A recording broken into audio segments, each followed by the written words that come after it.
Let's talk about those times when you feel completely surrounded by darkness and you're just searching for a little bit of peace. Today, we're going to dive into a really powerful idea from our source material, how to find that peace, especially when it feels like everything is lost.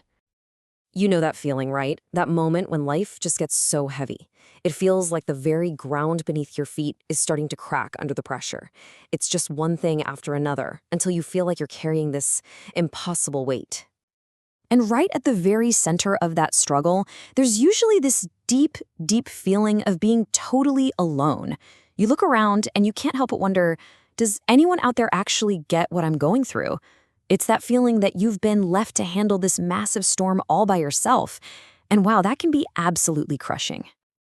So what we're looking at here is this incredible contrast, this tension that so many of us feel.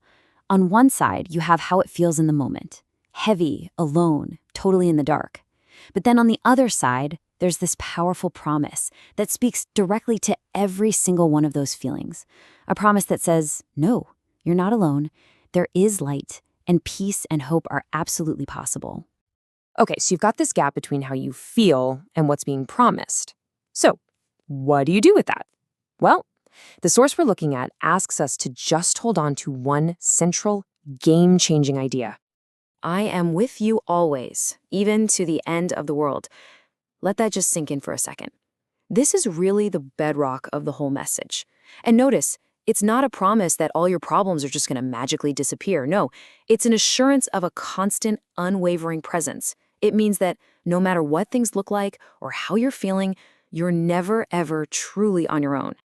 And that promise of presence, well, that leads us right to this idea of His light.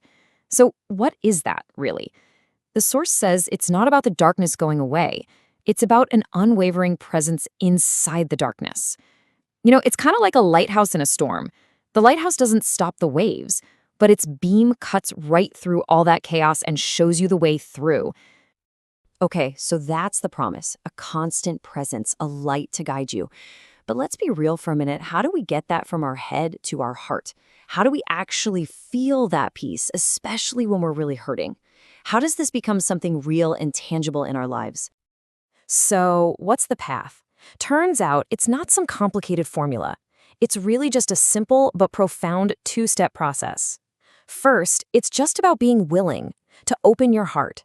Now, this can be the hardest part, right? Especially if you've been hurt. It doesn't mean you have to pretend the pain isn't there. It just means making a little bit of space for something new. And the second step is a leap of faith, to consciously choose to trust in that love, even when your gut is telling you to just build your walls up even higher. And look at what happens when you take that leap. This is the result of that trust. It's a change that happens from the inside out. It's not about your circumstances changing, but about finding a peace inside you that isn't shaken by them. Your soul gets filled with a calm that doesn't depend on everything being perfect. And your heart, which might have felt so empty, starts to fill back up with hope. And really, when you boil it all down, it all comes back to this one final, simple reassurance. It's a reminder that this presence we've been talking about isn't some far-off, abstract idea. It's personal. It's right here. It's a message that you are seen, you are loved, and you are not forgotten. And so that leaves us with a final question to just carry with us. If this light, this presence is always there, then the real question isn't whether or not it's shining. The real question is, where can you find it in your own life, right now, today?